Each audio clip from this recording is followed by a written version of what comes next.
The average man does not know what to do with his life, yet wants another one which will last forever. Anatole France. Principle: your body of work should reflect what's important to you. How much of your day do you spend doing work that you'll be proud of later? In his commencement address to the Stanford University class of 2005, the late Apple co-founder and CEO Steve Jobs exhorted graduates with this: I have looked in the mirror every morning and asked myself, if today were the last day of my life, would I want to do what I am about to do today? And whenever the answer has been no for too many days in a row, I know I need to change something. He continued, remembering that I'll be dead soon is the most important tool I've ever encountered to help me make the big choices in life. Because almost everything, all external expectations, all pride, all fear of embarrassment or failure, these things just fall away in the face of death, leaving only what is truly important. Remembering that you are going to die is the best way I know to avoid the trap of thinking you have something to lose. You are already naked. There is no reason not to follow your heart. The most common response that I've encountered when sharing these words with others is an immediate yes, followed by a numb look of, now what? The notion of blazing a path into the unknown is exciting, but it can also lead to a kind of purpose paralysis, fear of getting it wrong, or worse, the frustration when the daily grind of work doesn't seem to reward your pursuit of those flashes of inspiration. It can seem like fine advice for someone with no obligations, limitations, or baggage, but not for people living in the real world with grown-up responsibilities such as a family and a mortgage.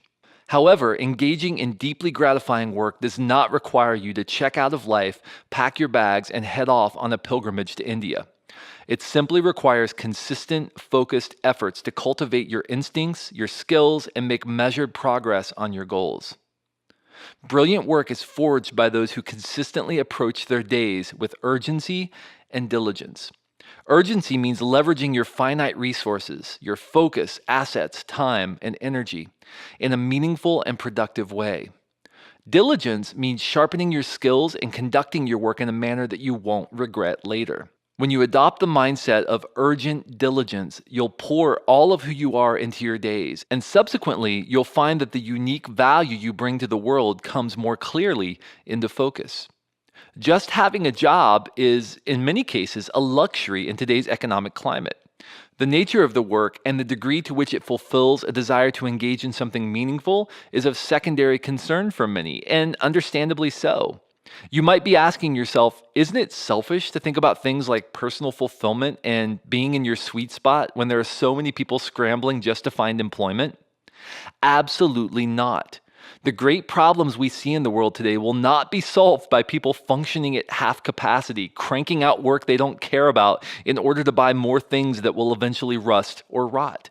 These problems will be solved by people who have tapped into their deeper aptitudes and who are pouring themselves fully into work that's meaningful to them and valuable to others. Unfortunately, despite the often expressed desire to engage in great work, it seems that many people already sense they are operating at less than their full ability.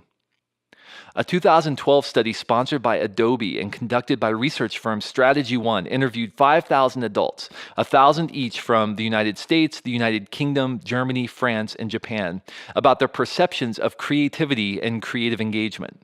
The study revealed that while there is an increasing expectation across all sectors for both creativity and productivity, in many workplaces, creativity is frequently subverted due to the increasing pressure to get work done.